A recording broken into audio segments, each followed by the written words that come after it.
فاطمہ جناح کے ساتھ ہو گئے۔ ظاہر ہے ڈیموکریٹک پروسیس کے اندر جب تک اپوزیشن اور گورنمنٹ حزب اقتدار کے لوگ اکٹھے نہ ہوں تو جمہوریت جو ہے وہ زیرو ہو جاتی ہے۔ اس میں اچھا رول ادا کیا فاطمہ جناح نے، کانٹیسٹ کیا، اسٹیبلشمنٹ تمام چیزیں اس کے ساتھ تھی جنرل ایوب کے، فیلڈ مارشل ایوب کے، اور وہ جیت گیا۔ جیتنے کا ہر طرح کا بہانہ بناتے ہیں یہ لوگ جو ہیں اور جیت جاتے ہیں۔ پھر اس کے بعد اس نے سیاسی لوگوں کو پروان چڑھایا، جس میں ذوالفقار علی بھٹو نے اس پارٹی کو جوائن کیا ایز اے وزیر خارجہ۔ ایک اچھا آدمی تھا، ایک سیاسی آدمی تھا۔ اس نے ایوب خان کا پتہ کاٹنے کے لیے لوگوں کے اندر ایک زبردست قسم کی مہم چلائی۔ اس دوران ایوب خان بوڑھا ہو چکا تھا۔ جو انرجی اس نے استعمال کی جنگوں میں، پاکستان کے ڈیم بنانے میں اور اسلام آباد بنانے میں، یہ بہت بڑے اس کے رول تھے۔ اب ایوب خان کو سیاسی طور پہ کتا کہا جا رہا تھا۔ جس طرح جنرل مشرف نے وردی اتار کے اپنی جان چھڑائی، اس طرح ایوب خان نے اپنی جان چھڑا لی اور اقتدار کس کے حوالے کر دیا؟ یحییٰ کے حوالے کر دیا۔ اس دوران الیکشن ہوئے پاکستان کے اندر، ون یونٹ برقرار تھا۔ اگر سیاسی اسٹیبلشمنٹ اور فوجی اسٹیبلشمنٹ ایک دوسرے کے ساتھ اچھے طریقے سے چلتے، مثال کے طور پہ مجیبر رحمان کو حق دے دیتے پاکستان کے اندر حکومت کرنے کا، تو پاکستان آج اکنامکلی اور پولیٹیکلی اور معاشی سماجی لحاظ سے کمزور نہ ہوتا۔ جب آرمی اسٹیبلشمنٹ کے جو سینئر لوگ تھے، جنہوں نے اپنی ذات کو عیاشی کے اندر مبتلا کیا، میں نام نہیں لینا چاہتا،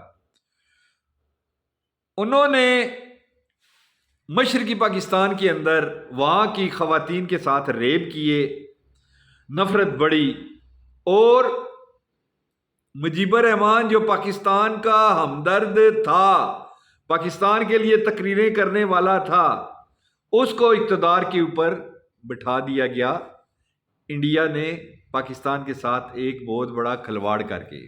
بہرحال دوستو، وہ دور جو اسٹیبلشمنٹ کا پولیٹیکل پارٹیوں کے ساتھ ٹینشن کا تھا، وہ فاطمہ جناح کے دور سے شروع ہوا۔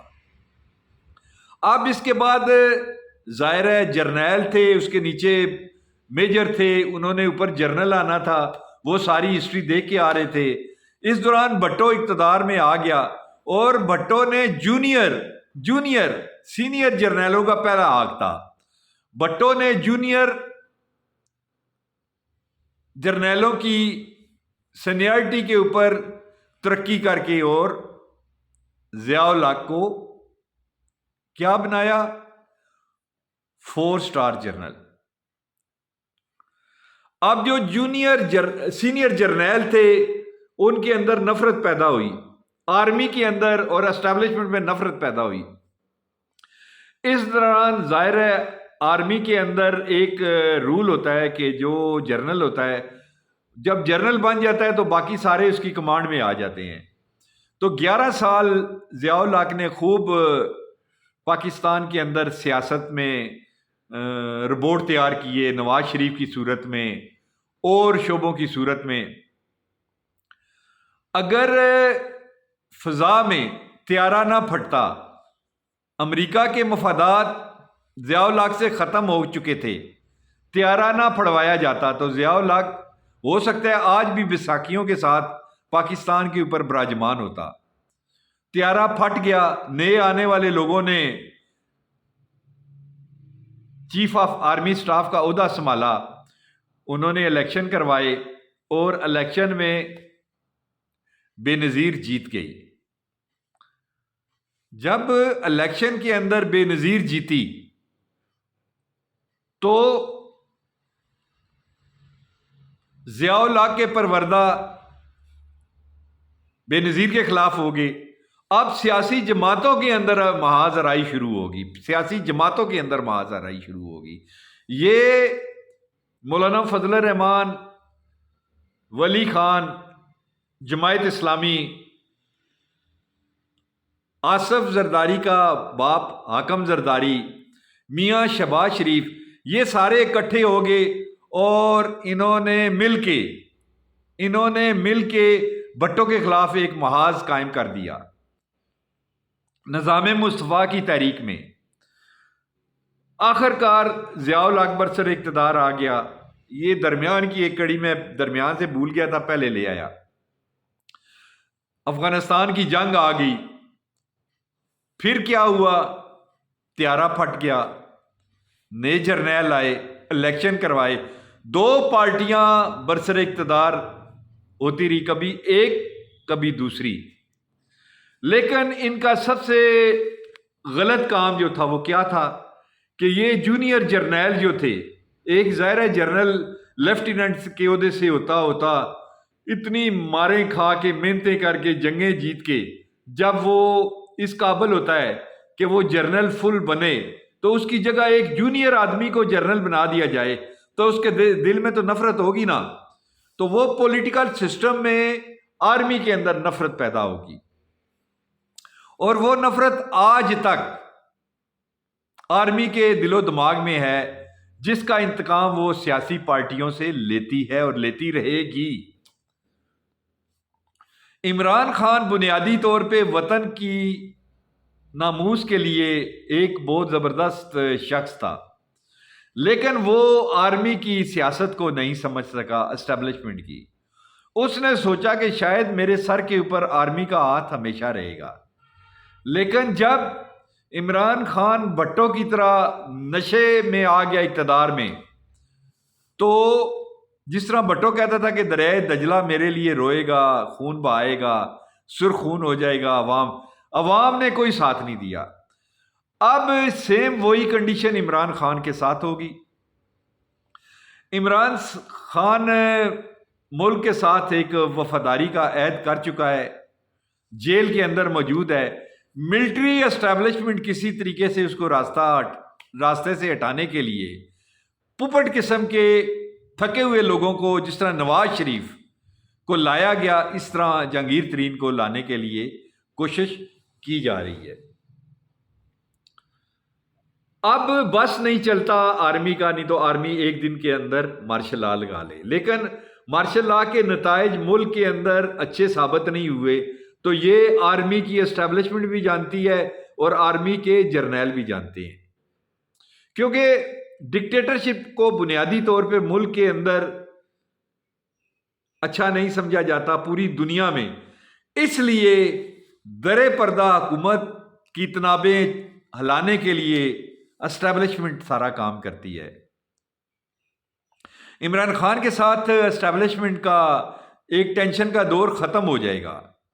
یہ آج وہ صحافی جو لفافہ صحافی کہلائے جاتے تھے، کل نواز شریف کے لیے کتنا بول رہے تھے اور آج آہستہ آہستہ عمران خان کے لیے بول رہے ہیں.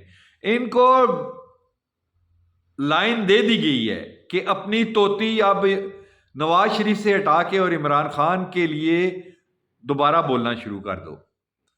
عمران خان کی بھی مجبوری ہوگی، اس نے ملک کے اندر اقتدار کرنا ہے، 70 سال پلس کا آدمی ہے. لیکن اس کے ساتھ سے یہ جتنا بھی گند ہے، جتنے بھی فواد چودھری ٹائپ سے فرق حبیب تک کے لوگ، یہ سارے لوگ، ایک فلٹر پلانٹ لگایا گیا جو جہانگیر ترین کی صورت میں تھا، جس کو ہر طرح کا ساتھ دیا گیا. یہ اس سے پی ٹی آئی سے نکال کے اور ادھر ڈال دیا گیا. گند یعنی کچرا سائڈ پہ کر دیا. جو عمران خان نہیں کر سکتا تھا وہ جہانگیر ترین کے ذریعے کروا دیا گیا. پاکستان کی عوام فوج کے لیے بہت اچھا جذبہ رکھتی ہے. وہ الگ بات ہے کہ کچھ لوگ جو ہیں اس نفرت میں آ کے آرمی کے جرنیلوں کو برا بلا کہتے ہیں، اسٹیبلشمنٹ کو، لیکن آرمی کو کبھی بھی نہیں. جب بھی کہیں کوئی شہید ہوتا ہے تو ہمارے دل جو ہیں خون کے آنسو ہوتے ہیں کہ یار اس ملک کے اندر کیا ہو رہا ہے. پاکستان کی ترقی میں یہ 14 جماعتوں کا ٹولہ جو ہے یہ سب سے بڑی رکاوٹ رہا ہے. اب اسٹیبلشمنٹ کو بھی چاہیے کہ وہ تھوڑا سا کول ڈاؤن ہو، اسی کاکڑ کے ذریعے کچھ ایسے فیصلے کروائے جائیں، آل پارٹیز کانفرنس کروائی جائیں، اور جمہوریت کا راستہ آگے بڑھانے کے لیے یہ تو طے ہے کہ عمران خان پاکستان سے باہر نہیں جائے گا. اس کا ایک مشن ہے، مر جائے گا، خان ہے لیکن نہیں جائے گا. نواز شریف واپس بہت مشکل ہے اس کا آنا، کیونکہ جیل میں سردی اور یہ وہ بہت مشکل اس کے لیے بنے گی. وہ واپس لندن جائے گا یا دبئی میں قیام کرے گا. تو اس ٹائم دوستو یہ ولاگ ہے آج کا، اس میں آرمی کا کوئی قصور نہیں ہے اس کے اندر، کیونکہ آرمی کو غلط راستہ دکھایا ہی سیاستدانوں نے ہے. سیاستدانوں کی غلطیوں کی وجہ سے آج آرمی کے اندر نفرت ہے سیاستدانوں کے لیے. اسٹیبلشمنٹ کو جو راستہ یہ لوگ دکھاتے ہیں، کیونکہ سیاسی لوگ نہیں ہیں، وہ سوجھ بوجھ ہے، لیکن اس راستے کے اوپر وہ چل جاتے ہیں. جیسے 9 مئی کا واقعہ کروانے میں آرمی کا ہاتھ نہیں ہے، اسٹیبلشمنٹ کا ہاتھ نہیں ہے. اس میں وہ لوگ جو 2/3 میجارٹی دیکھ رہے تھے انہوں نے یہ سارا کام کیا ہے. پری پلانڈ، ان کے اپنے پاس اقتدار تھا، ان کے اپنے پاس ہر طرح کا مضبوط سسٹم تھا.